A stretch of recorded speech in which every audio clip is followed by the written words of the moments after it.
3 kilo chicken பிக்கிளுக்கு காசு அனுப்பவே இல்லை. ஆனால் கொரியர் மட்டும் நாங்கள் ரெடி பண்ணிட்டோம். இஞ்சி பூண்டு வந்து என் ஹஸ்பண்ட் வாங்கிட்டு வந்தாங்க.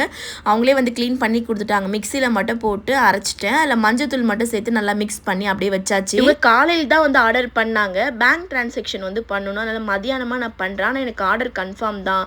எனக்கு அன்றைக்கே வந்து நீங்கள் போட்டாகணும். எனக்கு 1 டேயில் வந்து கையில் வரணும்னு சொல்லியிருந்தாங்க. அப்போ என்ன பண்ண முடியும், நம்ம காலையிலேயே வாங்கி செய்ய ஸ்டார்ட் பண்ணணும்னு சொல்லிட்டு என் ஹஸ்பண்டை வாங்கிட்டு வர சொல்லி அதோட ப்ரிப்பரேஷன் எல்லாமே ரெடி பண்ண ஆரம்பிச்சிட்டோம். அவங்கள நான் நம்பினா அதே மாதிரி 3 மணிக்கு அவங்க பேமெண்ட் வந்து கரெக்டாக பண்ணிட்டாங்க. நம்ம கிட்ட ஆர்டர் பண்ணுற கஸ்டமர் எல்லாருமே நல்ல கஸ்டமர் தான். அவங்களுக்காக தான் நாங்கள் பிக்கிள் வந்து ரெடி பண்ணியிருந்தோம். அப்புறம் ஒரு 2-3 பேர் வந்து இங்கே கேட்டிருந்தாங்க, அவங்களுக்கு வந்து கொடுக்கணும். அப்படியே வந்து லஞ்சு வந்து ரெடி பண்ண ஆரம்பிச்சிட்டேன். என் ஹஸ்பண்ட் வந்து பாதி வேலை வந்து பார்த்துப்பாங்க. நான் சமைக்கிற நேரத்தில் அவங்க வந்து செஞ்சுருவாங்க. நம்ம கிட்ட ஊர்க்கா வகையில் என்னென்ன இருக்குன்னா மட்டன், சிக்கன், ப்ரான், ஃபிஷ் இது எல்லாமே அவைலபிள். ஆனால் நீங்கள் முன்னாடி சொன்னால் தான் நான் ரெடி பண்ணி கொரியர் வந்து போட முடியும்.